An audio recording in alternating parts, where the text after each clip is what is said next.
Type language में क्या था कि डायनामिक टाइप लैंग्वेज में हम बताएं कि यहाँ पे हम जब वेरिएबल डिक्लेयर करेंगे तो टाइप हमको बताने की जरूरत नहीं पड़ेगी, ठीक है। फर्स्ट क्लास फंक्शंस क्या होता है, फंक्शंस के थ्रू हम लोग यहाँ पे सारी चीजें करेंगे। यहाँ पे हम फंक्शंस को एज ए वेरिएबल्स यूज कर सकते हैं, आप पास कर सकते हैं आर्गुमेंट्स में, फंक्शंस को जैसे वेरिएबल को ट्रीट करते थे एज ए चीज, ये सब हम आगे करके देखेंगे। ये भी एक ऑब्जेक्ट ओरिएंटेड प्रोग्रामिंग लैंग्वेज है, ऑब्जेक्ट ओरिएंटेड के जो फीचर्स थे उसको सपोर्ट करेंगे। क्रॉस प्लेटफॉर्म हम लोग मैक्सिमम ब्राउजर्स पे इसको एग्जीक्यूट कर सकते हैं और सर्वर साइड में नोड के थ्रू कर सकते हैं। यहाँ पे बहुत सारे बिल्ट इन लाइब्रेरीज मिलेंगे जिसको यूज कर सकते हैं हम लोग, ठीक है। और जो बता रहे थे इसको हम फ्रंट एंड और बैक एंड दोनों साइड फीचर्स में बात कर रहे हैं कि क्या सब करेंगे इसमें नहीं करेंगे। क्लाइंट साइड स्क्रिप्टिंग के लिए भी हम लोग यूज कर सकते हैं ब्राउजर्स को, और सर्वर साइड के लिए हम लोग नोड को यूज करेंगे। Strong community and ecosystems. और एक चीज और देखना कि इसका जो डेवलपमेंट एरिया है बहुत बड़ा है, बहुत सारे कंपनी इसको यूज करता है। तो ये सारे फीचर्स थे, फीचर्स पे हम अभी फोकस नहीं करेंगे क्योंकि पहले सीख तो ले जावा स्क्रिप्ट, ऑटोमेटिक उसका फीचर्स तुमको समझ आ जाएगा। तो चलो शुरू करते हैं जेएस को।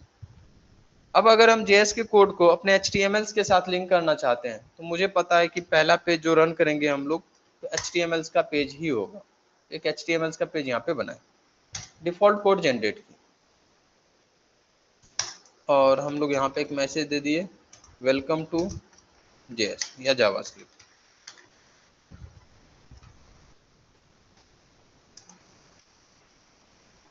इसको अगर हम अभी रन कर ले तो हम अपने ब्राउजर्स पे देखेंगे ये मैसेज आ चुका है। इसको राइट क्लिक करना है इंस्पेक्ट में ना, जहां से हम लोग सीएसएस के प्रॉपर्टी को चेंज करते थे, देखना वहीं पे एक और टैग आता था कंसोल की टैग, इस पे क्लिक करना। और जब इस पे क्लिक करेंगे ना हम लोग तो यहाँ पे हम जेएस के जो भी कोड को चाहे लिख सकते हैं, यहाँ पे जेएस का कोड शो होगा। कंसोल अभी से हमारे लिए फेवरेट हो जाएगा, जेएस का जो भी काम होगा यहाँ पे हम लोग कर सकते हैं, हमें कोई इशू नहीं है। तो अगर पाइथन कोई पढ़े होगा तो उसको याद होगा कि पाइथन का जो इंटरप्रेटर था ना वहाँ पे एज ए कैलकुलेटर से वर्क कर सकते हैं। हाँ बिल्कुल, जेएस का कोड यहाँ पे लिखो, रन करके हम लोग देख सकते हैं। जैसे देखो यहाँ पे एज ए कैलकुलेटर वर्क करेगा, आउटपुट आ रहा है, तो बिल्कुल एज ए कैलकुलेटर वर्क करेगा, जो काम करना चाहो कर सकते हो, कोई प्रॉब्लम नहीं है। जो भी जेएस का कोड लिखेंगे यहाँ पे लिख के एग्जीक्यूट कर सकते हैं, बट यहाँ पे अभी नहीं करेंगे, एक एक करके देखेंगे क्या होता है नहीं होता है। फिलहाल हम चाहते क्या है कि यहाँ पे कैसे करेंगे जेएस के कोड को कनेक्ट, तो दिखाते हैं कैसे कनेक्ट करेंगे नहीं करेंगे। कोई भी प्रोग्रामिंग लैंग्वेज पढ़े थे ना तो हम एक चीज पढ़े थे कि प्रिंट कैसे करेंगे कोई भी सेंटेंस को। तो यहाँ पे कोई भी सेंटेंस को कैसे प्रिंट करेंगे वो भी मुझे देखना होगा, तो किसी को कैसे प्रिंट करे नहीं करे। जैसे जावा में क्या करते थे, system dot dot print L N, Python में प्रिंट लिखते हैं, सी प्लस में सी आउट लिखते हैं, सी में प्रिंट एफ लिखते हैं, अलग अलग चीजें लिखते हैं। तो ठीक कैसे हैं जेएस के अंदर में हम लोग लिखते हैं लॉग के थ्रू, और लॉग कहाँ है तो कंसोल के अंदर में। तो कंसोल लिखोगे देन उसके बाद तुमको मिलेगा लॉग फंक्शन, तो लॉग लिख दोगे। और लॉग के अंदर में जो मैसेज देखो अगर डबल कोटेड के अंदर में देते हो तो वो एज इट इज प्रिंट हो जाएगा, सिंगल कोटेड के अंदर में देंगे तो भी एज इट इज प्रिंट हो जाएगा, या कोई वेरिएबल होगा तो उसका नाम दे सकते हैं। फिलहाल देखो आउटपुट आ चुका है।